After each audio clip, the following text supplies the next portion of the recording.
Alright, welcome back, dear listeners and viewers. We're happy to have you back for our weekly caller segment. And from what I've heard, we have some pretty interesting people to talk to today. We will. So let's just dive right in as we usually do. Our next guest coming up is Ellen. Let's connect the call. Ellen, can you hear me? Yes, I can. Thank you for having me on. Welcome. And I'm very thrilled to share my perspectives on the following topics today. We're excited too. Shall we begin with self-understanding, Ellen? Yes, self-understanding is crucial in various aspects of our daily life, including personal and work environment. Initially, when an outer impact overstimulates you, you might forget to self-reflect, think, and evaluate yourself during your alone time. The lack of alone time may, on the other hand, lead you to no boredom. We could even call that entertainment. However, when your life continues this way in long term, you might even forget your true self, being overwhelmed and by other stimuli.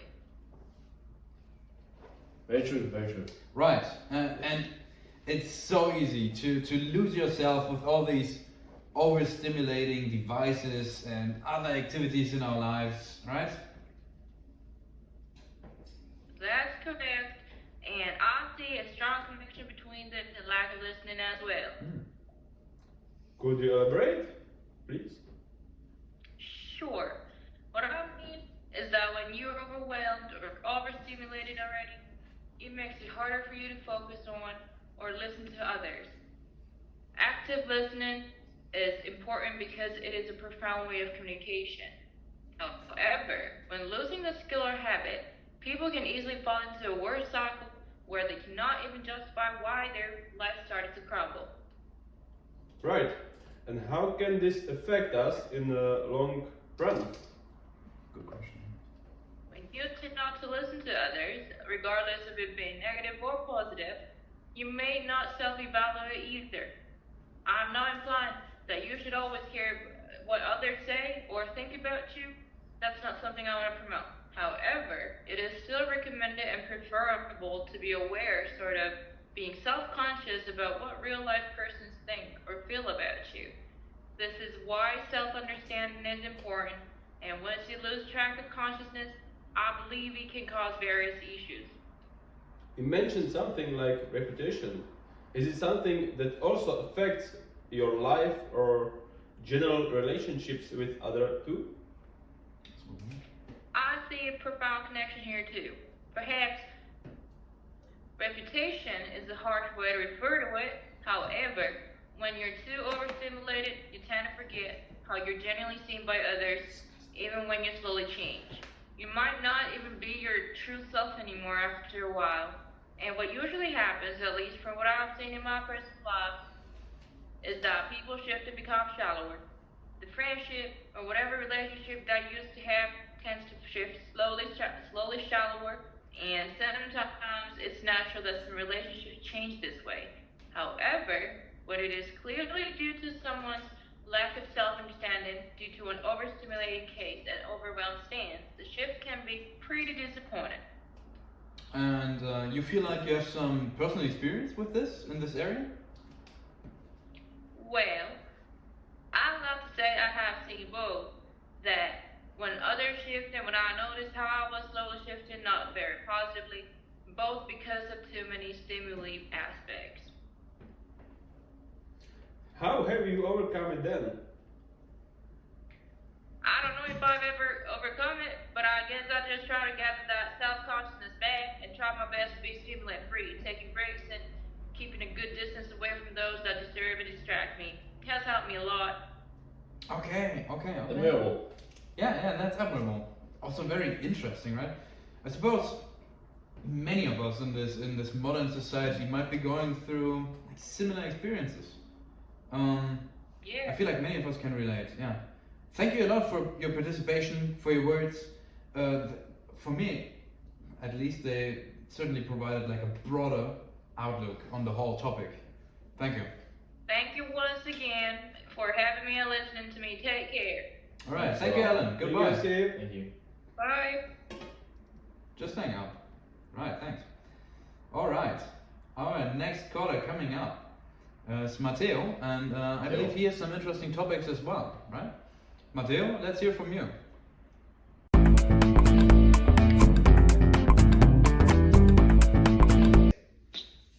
Okay, hello guys. I'm reaching out today because I've been struggling with my creativity. When I was young, I was creative with my brain, with my hands. I created a lot of things. But for 5 years now, I have the impression that I lose my creativity. I lose my imaginary. I don't understand how. Nowadays, when I have something to imagine, I am not able to. I am obliged to use internet or even AI. It's so easy to use and to reflect for me. Can you help me? That's tough, man. It is. Thank you for your contribution, Matteo. Feeling uncreative is quite a common problem for adults. As you said, during childhood our creativity is at its peak. We wouldn't even need any distractions. Sitting in a corner and imagining what it would be like to be cosmonaut, pilot or wizard would be enough for us. But since society, our environment in general, are molding us in a way that our minds are more pragmatic and realistic. Okay. Yeah. Okay, thank you. I understand now how I lost my creativity. Do you have any advice to regain my creativity and my imagination? Like, all parts of my life are lacking originality, projects are stagnating, seemingly without any possible solution. I get easily bored without constant external stimulation. I even lost the urge to draw, which I used to really love before. Oh, okay. I can only begin to imagine how frustrating it might be to not be able to use the creative part of your personality. But Matteo, fortunately, I believe nothing is lost forever, you know? Maybe you can try reading out some books regarding enhancing or maybe regaining your creativity even. Personally, actually, I can recommend, there's a book called The Artist's Way by Julia Cameron, and something like also another book called Steal Like an Artist by Austin Kleon. And these books could be able to give you like a theoretical background where to possibly start from. These books are full of exercises you can do. For example, one of them has you write like 3 pages of just whatever you can think of. In another, you just write down 5 jobs you would like to do if you could just be anyone in the whole world. Or maybe, if you like it better, you can try to describe a book you would like to read and what you would like to learn from that book you're reading. Okay, thank you for your advice. I will read books and start to practice creativity exercise on a daily basis. I have another problem. I watch Instagram content creators and all of them are very attractive. Every time I see their form, I feel a bit inferior. That's such a real feeling, and you're not alone. I get it. Social media often does not show a whole picture. It's important to remind ourselves that our value is not based on our appearance and that comparison steals joy. Focus on your own journey and values. You've got something unique to offer too. Wow, that's a powerful message. Okay, thank you for your advice. I will stop comparing myself with these guys on Instagram. You're right, this is real. I will also spend less time on social media, especially these types of contents on Instagram, even if it's stimulation that I need. You are welcome. Thank you for your call. We wish you well, right? Tim? Of course, Thank you. wish you well. Thank you, Thank Matteo. you. See you. Take care. All right. As far as I can see, we already have another person on call. Yasmin, let's hear from her. She should be calling any second. Welcome, Yasmin.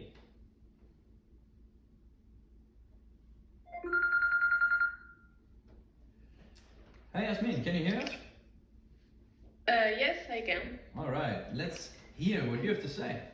Hello, Yasmin. Yes. Social First of all, networks. thank you for. Oh, sorry. That's right.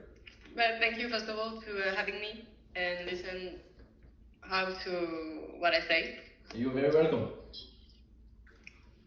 Yasmin, social networks initially are supposed to bring us closer, but they often end up isolating us.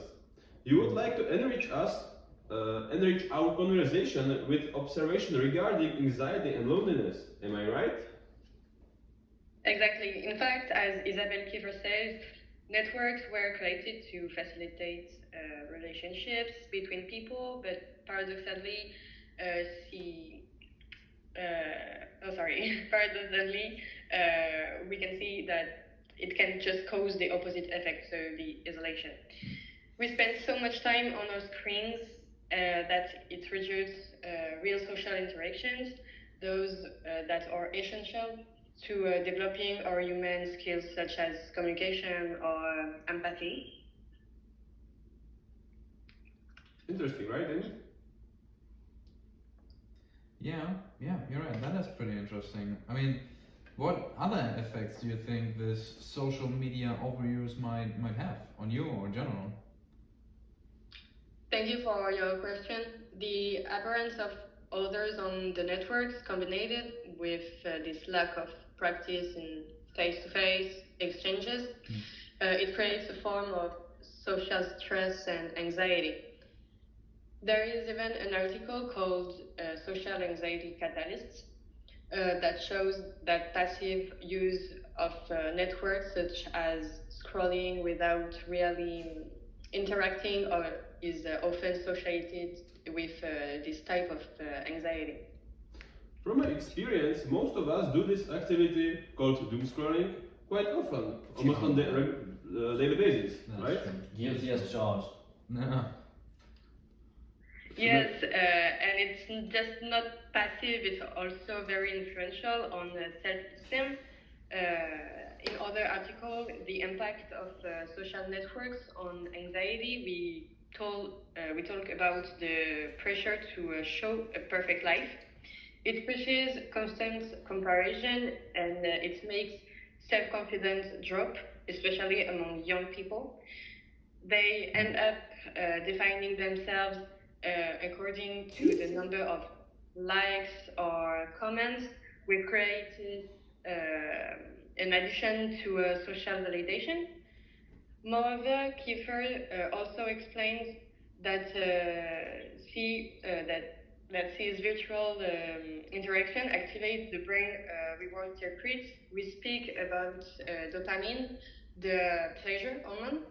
So every notification, every interaction gives a little shot of pleasure, which creates a form of addiction, and this addiction leads to a mental fatigue, lack of concentration, and above all, weakening of real relationships. Here, the conclusion is that a bit of paradox, so the more we are connected, the less we really are. And this anxiety, this stress ends up cutting us off from real human interactions. Damn, yeah. You could also use a little bit of shot of pleasure, right? Within here. Yeah, no, but jokes aside, I do believe that what you're saying rings true for many people nowadays. You're right. Thank you, Yasmin, for sharing such an interesting topic with us today. And as always, of course, we wish you the best, and we hope you can continue to enjoy our show. Thanks for the support, Yasmin. Thank you so much. Thank you for you, and thank you for having me, and of course, you're welcome. So goodbye. Goodbye, Yasmin. See ya. See ya. All right. We have our next guest coming up. Let's connect the call. We'll see if we can hear from Paul. Yeah. All right, Paul. Can you hear us? Yeah, hi guys. Hey. Yeah. Hey, thanks for being here. What's on your mind, Paul? So thank you for having me in your show. I wanted to talk with you about the lack of attention because I think we all felt it, but we haven't put a word on it. In fact, my generation has more problem with social interactions, and I want to share my point of view on that. Dude, I totally agree. Maybe let's just start simple. Do you think we're all capable still of just enjoying the simple things? Honestly, I think we can. We definitely losing the habit. Like remember just sitting and watching clouds or listening to music without doing five other things. That used to be enough. Now it's like if there is no stimulation, every 2 seconds our brain starting to screaming, I'm bored. And I feel like social media is a huge part of what you're saying here. I mean, just the way it's designed, it's not just content. It's like curated distraction.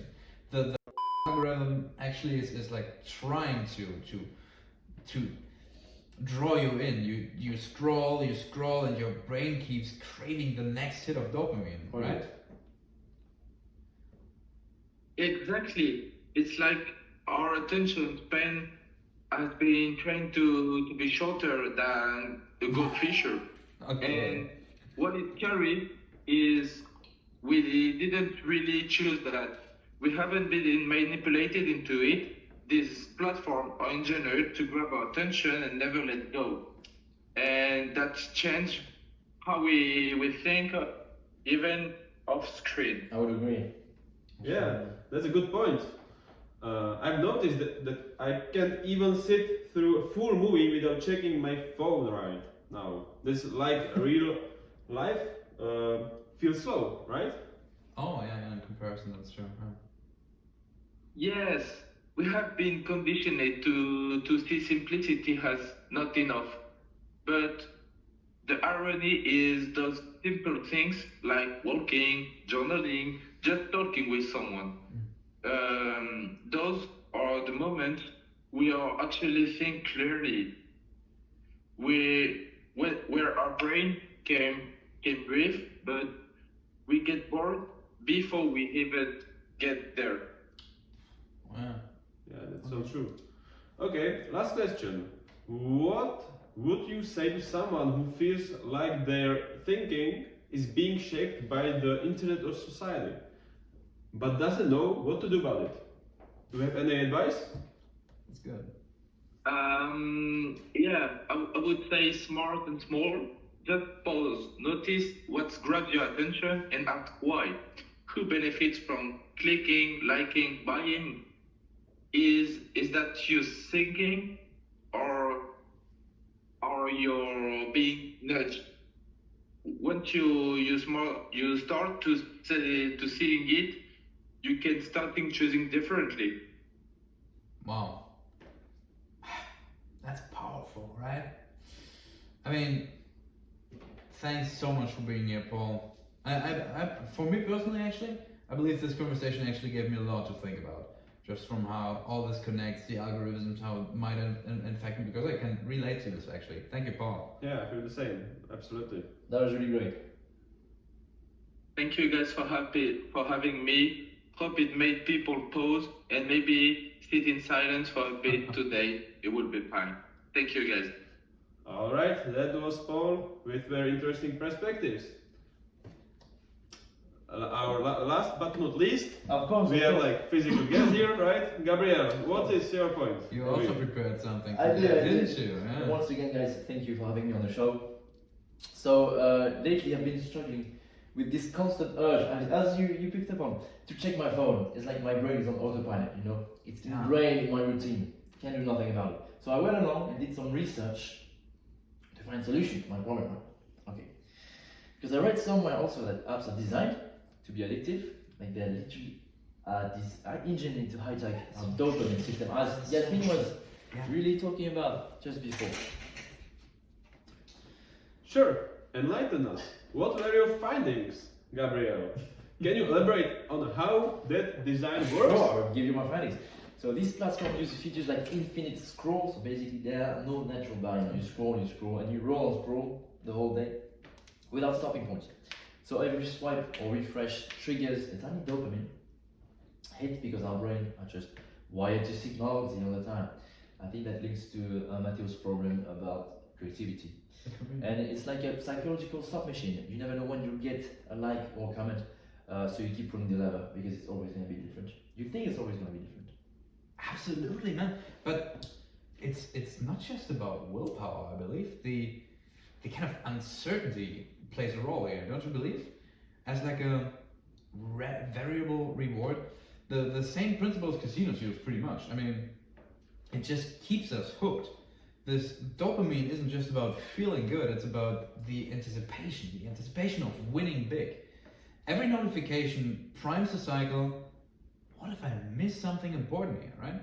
Your brain starts craving that maybe I'll win, maybe I'll get something I need to see, I want to see right now. And even if 9 out of times, those swipes are just dots. Yeah, and we're betting with our time, with our personal data. That sounds like me, but No. how does this escalate into addiction, really? Because I've put time limit on some apps, and I try to track my habits, and I just feel like I cannot disconnect sometimes, and I'm losing time like at any moment of the day. Stupid things. Yeah, well, over time, I feel like your brain adapts and you need more stimulation every time. And to feel the same kind of high, the same kind of reward you've been feeling before. Like building a tolerance to alcohol or weed or whatever, you know? I feel like it works pretty similar. Apps just try to exploit this AI algorithm that actually learns how your brain works to try and trigger that hyper personalized content. It's a feedback loop. It's kind of a vicious cycle when you think about it. More engagement leads to more data for the algorithm, leads to offering you better dopamine hits, and before you know it, you're just compulsory checking, even during conversations or at work where you just shouldn't be on your phone at all. That's chilling. Any tips on how to break the cycle though? I mean, that's a tough one, right? I feel like awareness is step one. Being aware of something is always like the first step. Turn off non-essential notifications. Set apps on timers. You need to reclaim your boredom. I feel like we're so used to not being bored. You need to let your brain reset at times. It's not easy, I'll give you that, but I feel like when these apps are designed to by teams of neuroscientists and engineers and brain scientists, you know, fighting back for us, I feel like, means understanding that you're not just lazy. You're actually being set up by $1 billion systems, by a whole system it's a that is hard against you, trying to exploit you. I mean, I'm fighting with this addiction as well, as most of us. Personally, my favorite way to fight this addiction are three ways. The first is to switch to grayscale. What is that? It's when your interface in the phone is whole gray. Makes sense. Oh, yeah, actually, You decrease the I get that, yeah. decrease the colorfulity of the phone. It decreases according to some studies. It decreases the time on the phone up to 30%. Oh, actually. Yeah, and it's research based. It's pretty cool. Second, I just set up time where I check my notifications. Yeah, so makes like sense. 6 to 7 p.m. after work, whatever. Okay. In town. You don't think, you're not focused on the phone, you're focused on the thing, you're mindful. But you can just turn off a notification except direct messages from important people to prioritize your time. Yeah. Completely off the notification. Yeah, exactly. Only the most important things, unnecessarily. If you can keep yourself from checking them, then I use do not disturb mode for every one of my contacts. If you wanna reach me, just call me. Old school. Makes sense. Yeah. Makes sense. Well, thank you for your tips. Great insights. I've never thought about the grayscale features before. I will definitely take a look. Yeah.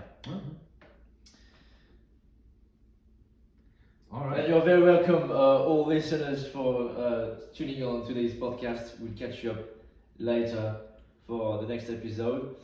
Thank you for having been with us on this one of overstimulation. Thank you for your everlasting support. We're always grateful for everybody who chimes in. I hope you took something from today, and we hope to see you next time with themes like tic-toe, I think, from football. We've got some chess matches. Tiki-taka tactics. You can use the poll in the comments to see what will be our next topic, and we hope to have you next week. As always, wish you the best. Goodbye. And turn off the notifications. Thank you. And turn on the notifications.